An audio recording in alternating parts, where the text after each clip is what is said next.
If you spend enough time scrolling through pop culture forums or nostalgic TikTok threads, you will eventually stumble across a controversial debate. The claim is that Taylor Swift's current fame is a digital illusion, that her reach can't compare to the absolute suffocating chokehold early 2000s icons like NSYNC had on the world. It is a bold take that taps into our collective nostalgia. We remember the era of frosted tips, physical CD booklets, and appointment television. We vividly remember the pandemonium, and because we lived it, those memories feel unbeatable. But feelings are not facts.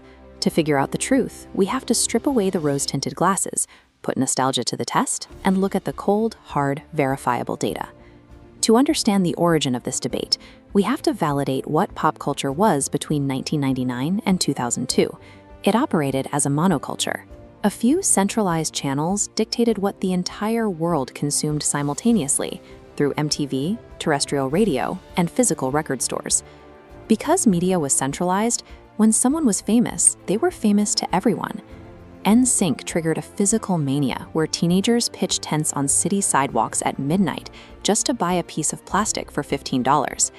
Jennifer Lopez became the first entertainer in history to hold the #1 album and the #1 movie in the country during the exact same week.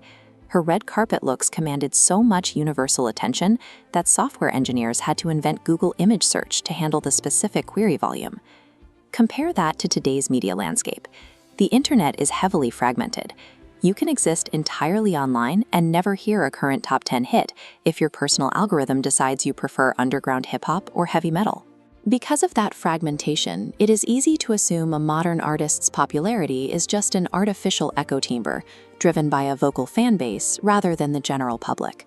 Let's test the first pillar of success, first-week album sales. For exactly 15 years, NSYNC held the industry benchmark for first-week sales in the Nielsen SoundScan era. This chart shows the scale of that achievement. In March 2000, their album No Strings Attached sold 2.416 million physical CDs in just 7 days. Most artists consider 100,000 copies a success, and NSYNC did 24 times that. For over a decade, experts thought that physical era ceiling would never be broken, until Adele pushed the record to over 3 million copies in 2015. Critics often claim Taylor Swift cannot touch the commercial peaks of the Y2K era. Yet in April 2024, her album The Tortured Poets Department moved 2.61 million equivalent units in its first week in the US, clearing the NSYNC threshold. She didn't just survive the death of the CD. She broke physical sales records in a modern economy where nobody has to buy physical music. When we examine the second pillar, live performance, the early 2000s acts are legends. Jennifer Lopez and NSYNC defined arena-packing demand for an entire generation. But the global demand for Swift's current live performances operates on a scale that lacks a historical parallel. This visualization tracks the highest-grossing music tours in history. The Eras Tour became the first live act to cross the billion-dollar threshold, ultimately grossing roughly $2.07 billion. To see the gap in scale, we add the runner-up to the ledger. Swift nearly doubled the revenue of the second highest tour ever recorded.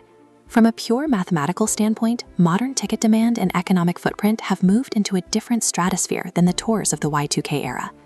Our final metric to examine is chart performance. In 2001, Jennifer Lopez pulled off a rare sweep, holding the #1 album and the #1 movie at the same time. 23 years later, we saw a different type of market saturation. This visualization of the Billboard Hot 100 shows what happened when Swift released her 2024 album. The top 14 spots instantly locked onto a single person. Not even the Beatles or NSYNC at the height of the monoculture achieved that level of concentrated chart dominance. So if the data points to Swift, why does the online debate continue? The answer lies in how we consume culture. Society consistently confuses the physical medium of consumption with the magnitude of success. Achieving 2.6 million units via modern metrics requires an artist to generate hundreds of millions, sometimes billions of streams in a matter of days. To hit these numbers, an artist's reach must extend far beyond a niche fanbase.